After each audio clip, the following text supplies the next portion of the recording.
नोएडा, दिल्ली से सटा एक औद्योगिक केंद्र, जहां 13 अप्रैल को मजदूरों ने अपने वेतन को लेकर प्रदर्शन किया। लेकिन इस प्रदर्शन के बाद क्या हुआ? हिंसक झड़प और गिरफ्तारी। जी हाँ, आरोप है कि प्रशासन ने न केवल 4 प्रमुख एक्टिविस्टों और दर्जनों मजदूरों को सलाखों के पीछे डाल दिया, बल्कि उन पर हिंसा भड़काने और साजिश रचने जैसे गंभीर आरोप भी लगाए गए। कई मजदूरों का तो अभी तक पता भी नहीं चला है कि वो है कहाँ।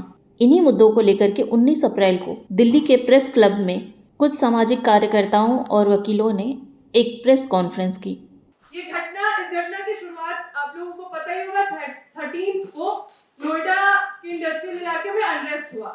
हालांकि जो वर्कर्स का प्रोटेस्ट था वो 9 तारीख से शुरू हो चुका था। 9 अप्रैल से लोग अपनी डिमांड्स को लेके कि वेजेस में इंक्रीमेंट होना चाहिए, उसको लेके सड़कों पे उतरे थे। और लंबे समय से लोग जो मजदूर है वहां के, वो अपने मालिकों के साथ, फैक्ट्री मालिकों के साथ वेज इंक्रीमेंट को लेके बातचीत कर रहे थे। जब उस समस्या का कोई समाधान नहीं हुआ तो 9 तारीख को मजबूरन लोग सड़कों पे उतरे और उसके बाद अलग अलग जगहों से लोग सॉलिडारिटी में बात रख रहे थे, कुछ लोग जा भी रहे थे। हम लोग भी 10 और 11 तारीख को वहां सॉलिडारिटी में पहुंचे थे।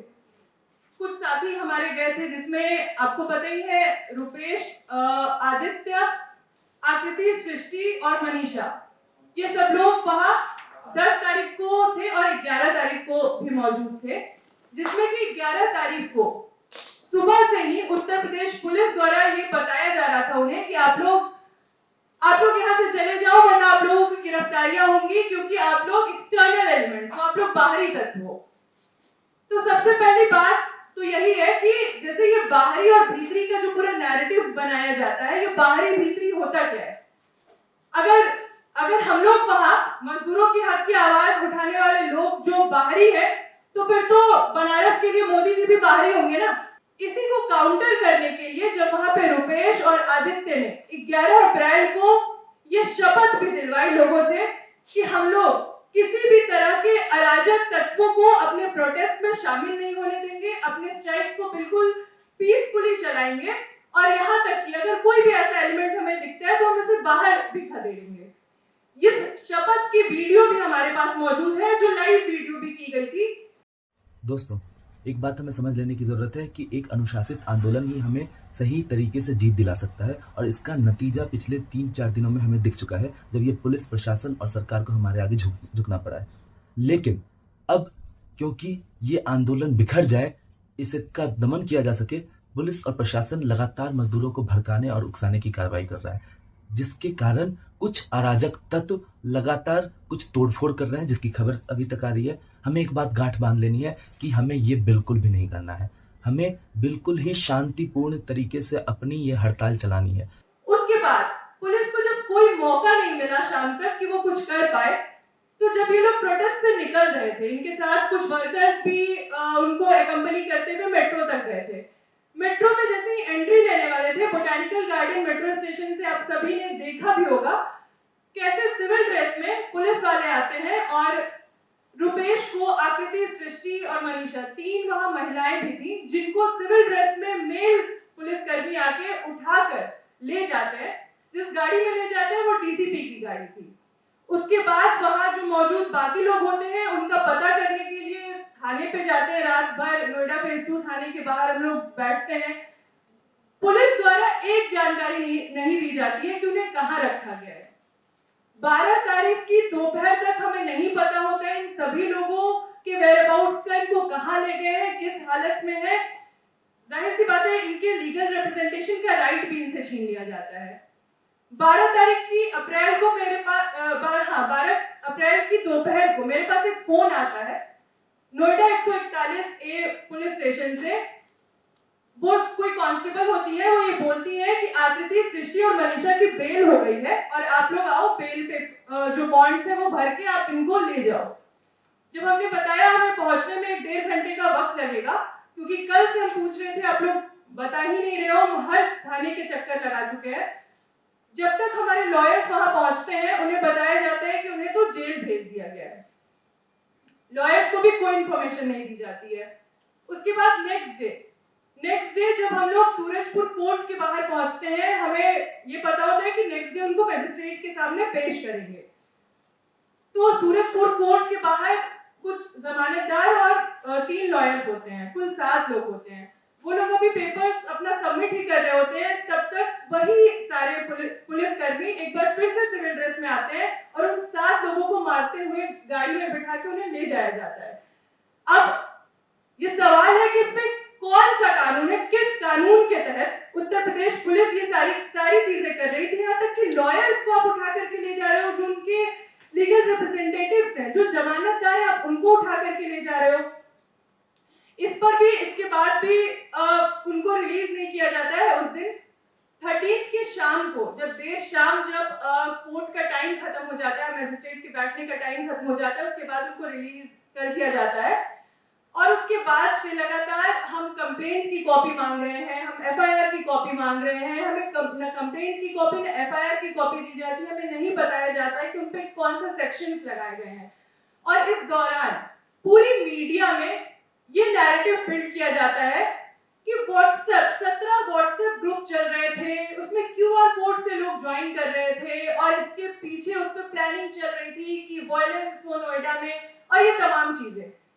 इसके साथ साथ व्हाट्सएप ग्रुप के नैरेटिव के साथ साथ पाकिस्तान का लिंक, ट्विटर हैंडल्स और उसका लिंक पाकिस्तान से, मतलब इतने हास्यास्पद मजाकिया जो पूरा नैरेटिव है उनका, वो फिर से दोहराया जा रहा था।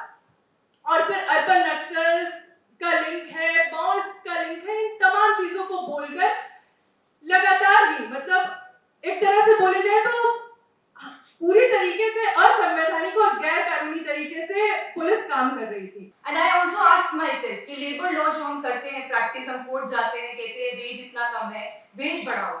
अभी आप देखिए मेन डिमांड क्या है। गुड़गांव के अंदर जो न्यूनतम वेतन है वो कुछ 13,000 था, अभी सरकार ने 15,000 किया है, 11,000 समथिंग से। नोएडा के अंदर कुछ 13,000 समथिंग किया है। दिल्ली के अंदर 18,500 समथिंग अनस्किल्ड वर्कर का है, स्किल्ड वर्कर का समथिंग 22,000 समथिंग है। ये तो आपकी न्यूनतम वेतन है, मिनिमम वेज। वर्कर्स का एक बहुत ही सिंपल आर्गुमेंट है और मुझे लगता है ये आर्गुमेंट कोर्ट में भी हम लोग अक्सर लेते हैं। वो ये कह रहे हैं कि एनसीआर के अंदर अगर आप कॉस्ट देखें, हाउसिंग का कॉस्ट देखें, एक वर्कर ओखला में जो कमा रहा है वो हमसे ज्यादा कमा रहा है, मैं वही काम नोएडा में कर रहा हूँ।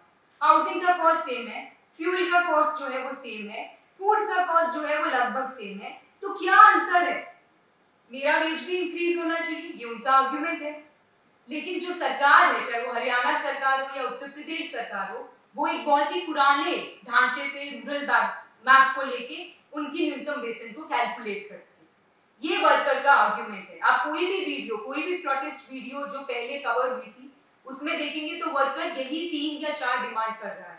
Equal pay for equal work, minimum wage increase हो, हमारी मिनिमम वेज एटलीस्ट हमको मिले, क्योंकि बहुत सारे cases after cases, I think हम लोग इतने केस देखते हैं जिसमें मजदूर आते हैं हमारे पास, हम कहते हैं आपकी इतनी सैलरी है, सैलरी स्लिप लाओ, सैलरी स्लिप दिखाते हैं जिसपे लिखा होता है 18,000, और फिर कहते हैं लेकिन मैडम हमें 12,000 मिलता है। हम कहते हैं लेकिन आपकी बैंक में तो, खाते में तो पैसा आ रहा है। नहीं, हमारा कार्ड जो है वो हमारा ठेकेदार रख लेता है, तो ठेकेदार कार्ड रखता है, जैसी सैलरी डालते हैं अगले दिन सैलरी उसी में विड्रॉ भी कर लेता है। तो ये एक बहुत ही ज्यादा प्रिकैरिटी का, डेस्परेशन का सिचुएशन है जिसमें आज मजदूर बाहर निकला और उसने कहा इट्स इनफ, हमारा गुजारा ही नहीं हो रहा। और हर जगह पर उनका ये कहना है कि एक्सपेंडिचर आप हमारा देखिए, सारा तो रेंट खा जाता है, तो हम क्या सेव कर रहे हैं, आप हमारी सैलरी को बढ़ाएं।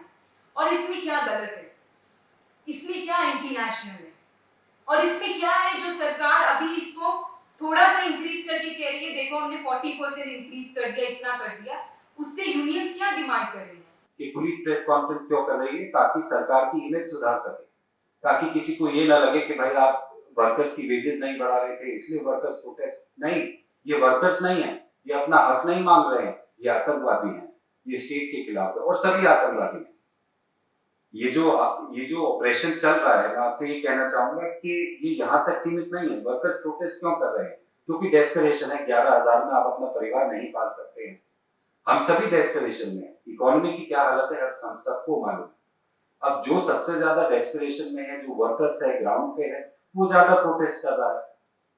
हम अभी प्रोटेस्ट नहीं कर रहे हैं क्योंकि हमारी गाड़ी किसी तरह चल रही है, लेकिन उनके साथ देखिए आप क्या हो रहा है। कल को ये आग हम तक पहुंचे कि हम प्रोटेस्ट करेंगे, हमारे साथ भी ये होने वाला है। जो आज वर्कर्स के साथ हो रहा है, ये हम सब पे इल्जाम लगाए जाएंगे। आप आर्टिकल लिखेंगे, आप प्रेस कॉन्फ्रेंस करेंगे, और ये हो रहा है। ये मैं कह भी क्यों रहा हूं, ऐसा नहीं है कि भविष्य में होगा। खबर लहरिया, आपकी खबर आपकी भाषा।